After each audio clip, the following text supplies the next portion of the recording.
জামাতে নামাজ পড়ার সময় অজু ভেঙে গেছে, তখনও নামাজ 2 রাকাত বাকি আছে, আর এই অবস্থায় আমি সামনের দিকে দাঁড়িয়েছি, এখন আমি বের হতে পারছি না, তাহলে আমি যদি মুসল্লিদের সাথে রুকু সিজদা তাসবিহ করতে থাকি তাহলে কি আমার গুনাহ হবে? চমৎকার একটি প্রশ্ন। মানুষ মাত্রই নামাজের মধ্যে ঢোকার পরে অনেক সময় অজু ভেঙে যেতে পারে। আপনার বাই বাতাস বেরিয়ে গেছে, আপনার অজু ভেঙে গেছে। শরীয়ত কি বলে? শরীয়ত বলে এই জন্য আগে তোমরা দিন জানো, তলাবুল ইলমি ফারিদা, তোমাদের জন্য মুসলমানদের জন্য জ্ঞান অর্জন করা ফরজ। এটা অত্যন্ত গুরুত্বপূর্ণ একটা মাসালা। এই মাসালা না বুঝলে আপনার জন্য বড় ক্ষতি। শরীয়ত বলছে আপনি নামাজে দাঁড়িয়ে গেছেন জামাতে, ধরেন প্রথম কাতারে ইমামের ডান পাশেই, আপনার অজু ভেঙে গেছে, কোনো লজ্জা নাই, মানুষ হিসাবে আপনার অজু ভাঙতে পারে। শরীয়ত বলছে সাথে সাথে তার নাকটা সে চেপে ধরবে। কি করবে? এখন যেই না নাক চেপে ধরবে, মুসল্লিরা তো চোখ বন্ধ করে নামাজ পড়বে না, শরীয়তে চোখ বন্ধ করে নামাজের ইজাজত নাই। আপনারা দেখবেন নাক চেপে ধরেছে মানে আপনি বুঝে ফেলবেন, আপনিও শরীয়তের জ্ঞান জানেন, এই ব্যক্তির অজু ভেঙে গেছে। তখন আপনাকে নামাজের মধ্যে একটু সাইড দিয়ে দিতে হবে, কেবলার দিক থেকে যেন বুক না ফেরত যায়।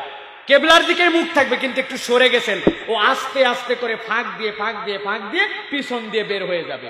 বের হয়ে যেয়ে সেখানে সে অজু করবে, অজু করে কোনো কথা বলবে না, আবার এসে নামাজে শরীক হয়ে যাবে, তার নামাজ পূর্ণ হয়ে যাবে।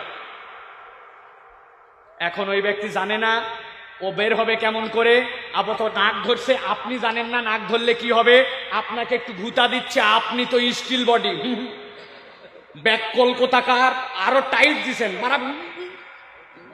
মানে ওকে বুঝাচ্ছে দাঁড়া দাঁড়া, নামাজের মধ্যে কেউ যায় নাকি? আপনি বুঝছেন যে আমি মাসলা বুঝছি, আপনি কিছুই বুঝেন না।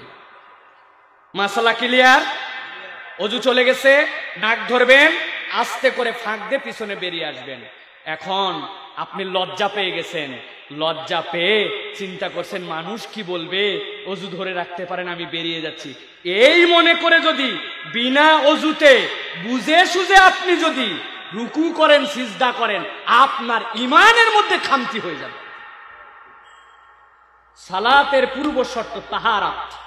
অজু ছাড়া সালাত পড়লে কেউ যদি ইচ্ছা করে তার ইমান চলে যাবে। এত কঠিন, ইমান ভঙ্গের কারণ হয়ে যেতে পারে বুঝে সুঝে যদি তাচ্ছিল্য করে।